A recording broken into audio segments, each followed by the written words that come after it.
Hello, this is Peter Combs. Today is Friday, November 25th. We're going to take a look and see what's been going on this week on the newsletter and how the auction results were. And we're also going to take a look on another video after this one on some catalogs that were put up this week by Christie's. If you come over to the dealer page, dealer and auctioneer page, click it, click Christie's, and you'll get a page that has all of their upcoming and past catalogs. And we're going to take a look at these two. They're coming up on the end of the month, November 30th. They have some amazing things in them. So check back. We're going to talk about some of the stuff that's in these catalogs. If you want to see them, you can just flip them open like this, and you can paw through them. There's some great things in here. I want to talk about it with y'all. All right. But anyway, let's get over to the newsletter and see how things did for the week of November 13th. Week isn't over quite yet, but we've had some good results this week. There was this Japanese stuff, as you know, has been off for a long time. But this little incense burner with this nice, if you look at the bottom, this nice Gosu blue at the base under here, and beautifully decorated, signed, and all that good business. It's a nice top quality incense burner. It's got some chips, even with those chips around the mouth. This thing brought just a little under $600, which I think is a pretty good result for a piece of damaged Satsuma. Nice early form though.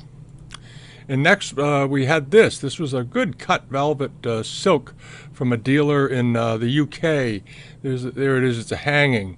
Did very well. Brought just a little under $800, about $775. Handsome piece. I like Chinese silks.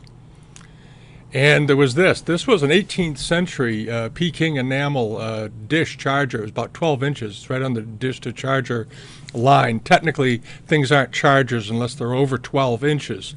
People call 11-inch plates all the time chargers. Well, they're not. They really should be 13 inches and up. But this was a nice one, and it brought $887 or so. Nicely done. And then there was this. Chinese export platters and plates these days, I've said it a few times, are a terrific bargain. This is a nice size plate, 12 inches, absolutely perfect, beautifully drawn, nice painting on it, good quality. Went for about $325. Somebody got a great buy. If you collect plates, or if you're thinking of collecting plates, even Chinese ones, it's a good time right now. They seem to be going at pretty reasonable levels. And then we had this big Japanese, the seller called it Edo. I think it's probably Meiji period, but it's splitting, somewhere in there. Late 19th century bronze. Good standing piece. This was about 24 inches tall. Brought $1,000. It's a nice piece. It's good to see Japanese things starting to sell again. And there was this. This was one of my favorite things. It's a wreck. You have to see this. There's the picture. This thing's hit everything but the lottery. Looks like it's got a big crack all around the neck. Hairline, chips, this big gouge out of it here. But what struck me about this, and I I put it on the Facebook page, is because the decoration on it's just fabulous. The decoration on this was just wonderful. This would have brought a lot of money were it not for the damage. The quality of the clouds, the way they're done, the birds, the deer, the whole thing. And it was about 11 inches tall. It brought $1,200 and change. But just, if you don't mind, if you're not a condition freak, this was a wonderful object. Could be cleaned up, too, if you wanted to put some money into it. But beautiful. As far as art goes, this is a great thing. And somebody got a nice piece for themselves. And then we had this. This was the little teapot, another mid-18th century teapot with a brown dressed rim on it here, and but very nice decoration. I love the decoration on this. These sort of sprays of ribbons and vines and flowers, and went very reasonably. For, $184. So again, teapot collectors, get out there. There's some good deals. And then we had this. This was in the newsletter for 2 weeks.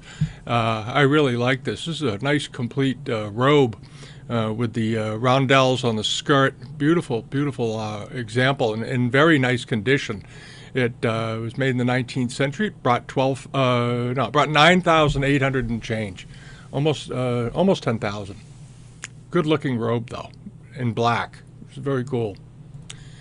And this was Joanies up in Canada. Joanies House of Treasures had this. They had a jade sale, and they had done some shopping at Sotheby's in the last few months, and they bought some nice jades. This is a very attractive bamboo form libation cup with this rue scepter handle going up the side. It did well. It brought, what did it bring? About $2,700 for this little cup. Nice example. It has some inclusions in it, which probably held the price back a little, but nice looking. And Joanies also had this big coral figure of the Maiden with the basket. This is not a Kuan Yin, if you're thinking it is. It really isn't, technically, with her little foo dog. It's just a Maiden. It was very, very fine, top-quality carving. This was around 7 inches tall and went for $6,810. But good carved corals can bring a lot these days. Joanies also had this Kuan Yin figure. It was fitted into a clock set. It was kind of interesting. That's how it was set up, with a barometer and a clock. But the jade carving was quite nice. Very good quality, nicely detailed. The eyes, the face, the way the cloud ribbons come over the shoulders, beautifully done. So that was a nice thing to see. Did well. All right, and that's about it for this week. We're going to do, like I said, we'll come back and try to do a video before the auction on those 2 Christie's sales that are coming up. Some absolutely fabulous things in it.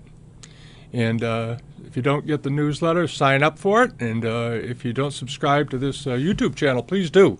We update about once a week these days, and we're going to be adding some more. Thanks a lot for visiting, and have a great weekend. All right, bye-bye. And hope you all had a nice Thanksgiving. Bye-bye.